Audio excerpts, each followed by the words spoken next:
Assalamualaikum warahmatullahi wabarakatuh. Selamat siang, salam sejahtera bagi kita semua ya. Kembali nih, sudah lama ini makin eksis tidak mewawancarai langsung anggota DPRD kita, Bapak Mas Jari Kidang, yang mana beliau baru saja mengikuti hearing ya antara para sesepuh adat atau ketua adat besar Pak Abdal Nanang, yang mana menyuarakan terkait berbagai poin. Pertama, kembalikan CSR perusahaan kepada perusahaan agar nanti kedepannya dikelola oleh masyarakat supaya transparan.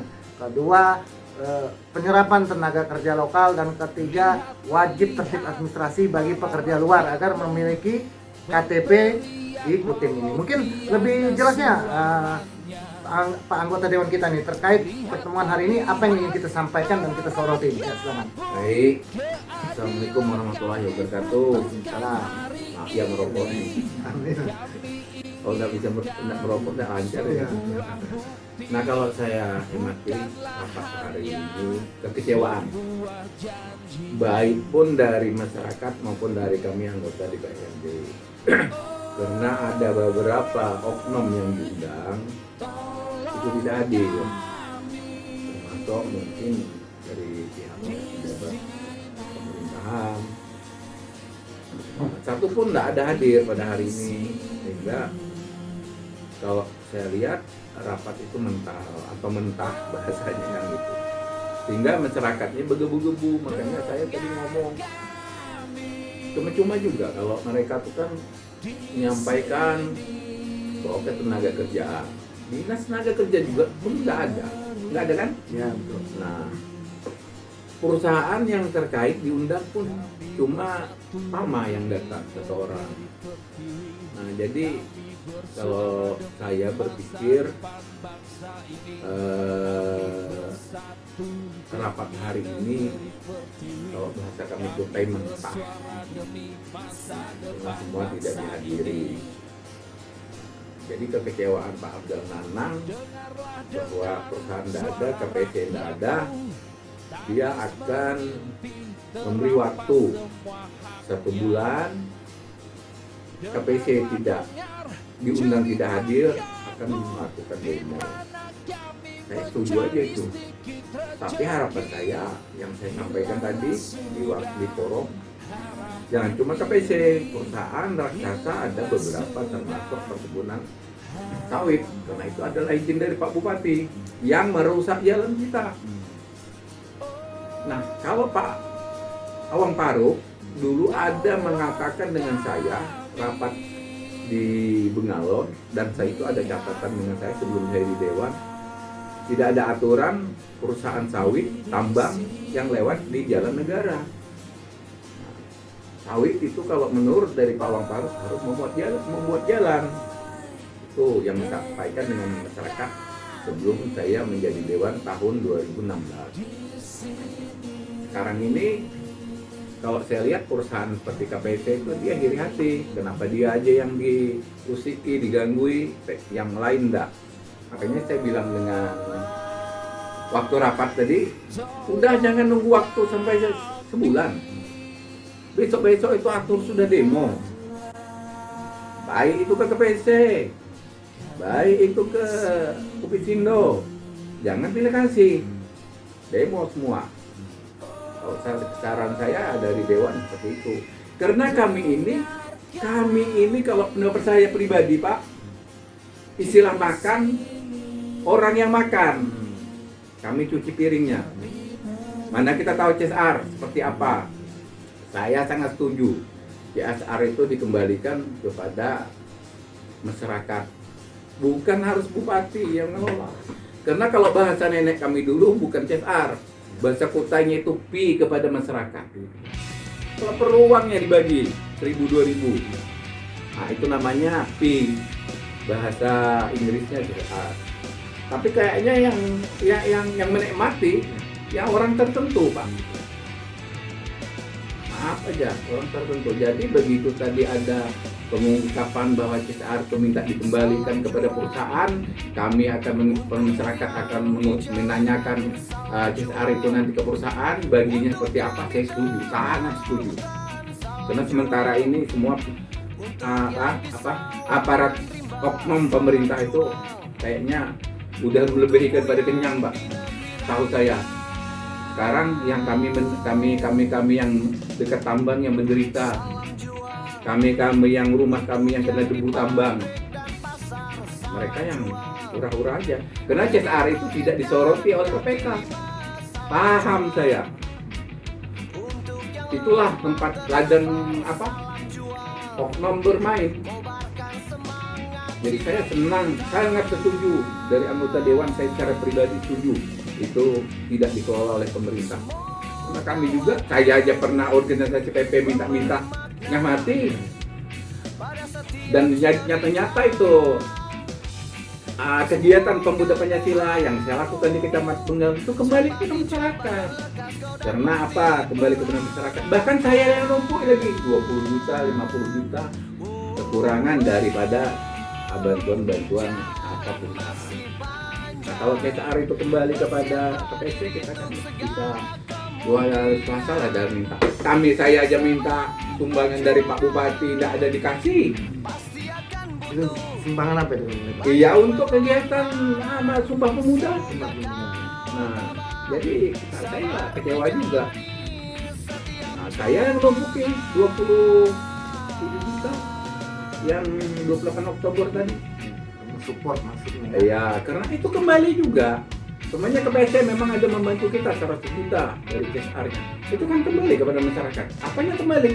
Hadiahnya kepada masyarakat untuk turnamen, makan minum masyarakat. Malahan kami numpuk 27 juta lagi. Jadi saya sangat optimis, setuju sekali kalau itu kembalikan daripada pemerintah juga kelolanya tidak jelas. Terkait tenaga kerja nih, gimana dari pengamatan kita, apakah kebanyakan perusahaan belakangan ini masih mengandalkan tenaga luar atau lokal yang lebih diprioritaskan? Kalau kita lihat ada beberapa perusahaan itu tenaga luar. Lokal ini alhamdulillah kalau 20%. Alhamdulillah. Mungkin enggak ada. Dewan, bagaimana menyikapi kita dari kacamata Dewan? Apakah nantinya akan menekan perusahaan agar lebih mengedepankan tenaga lokal atau bagaimana? Kan ada aturan tuh, saya nggak tahu pasal berapa aturan kan 80-20 ataupun 70-30 itu nggak ada, yang itu bahasanya ya. Sebenarnya kita akan mengawal Ya kita tetap mengawal itu. Sebenarnya orang lokal ini kan, apalagi masyarakat umum yang kita yang nggak punya pendidikan, itu kan tidak diterima sekali di perusahaan. Padahal yang nggak punya pendidikan itu kuat makan. Nah sekarang apa yang dirasakan oleh mereka yang nggak punya pendidikan sama sekali, istilahnya nggak ada tamatan. Ya kalau SD itu kan istilahnya nggak ada sekolah lah. Itu juga nggak bisa, nggak mau diterima perusahaan karena nggak sekolah. Kalau nggak sekolah itu kuat makan dia. Nah dari mana dia makan kalau nggak ada bekerja, kan itu bahasanya.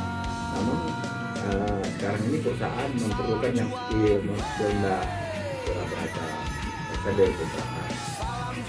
Terkait kemarin kita juga baru saja audiensi ke notulen ke KPKRI ya terkait penetapan APBD tahun 2023 tahun jamak, mana nanti kita akan menyambut proyek migas dan juga pembangunan pelabuhan Penyamukan, dan angkanya terbilang fantastis. Nah, dari kita sendiri apa yang ingin disampaikan nantinya jika anggaran-anggaran tadi betul-betul direalisasikan untuk pembangunan? Mungkin dari sisi pengawasan apa yang akan dilakukan DPR?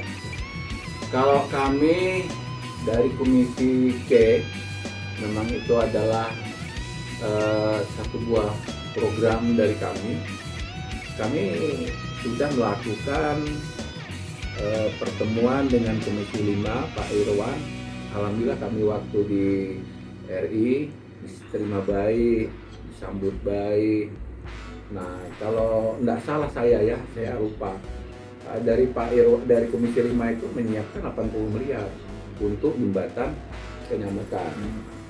Nah KPC kalau tidak salah apa itu CSR dia, apa itu dari perusahaan itu kurang lebih 30-an miliar, tapi belum terrealisasi juga sampai sekarang. Kalau saya dengar itu kan hanya perjuangan kami sudah melampaui baru kami lah dari dewan yang dilantik 2019 baru kami ke DPRI.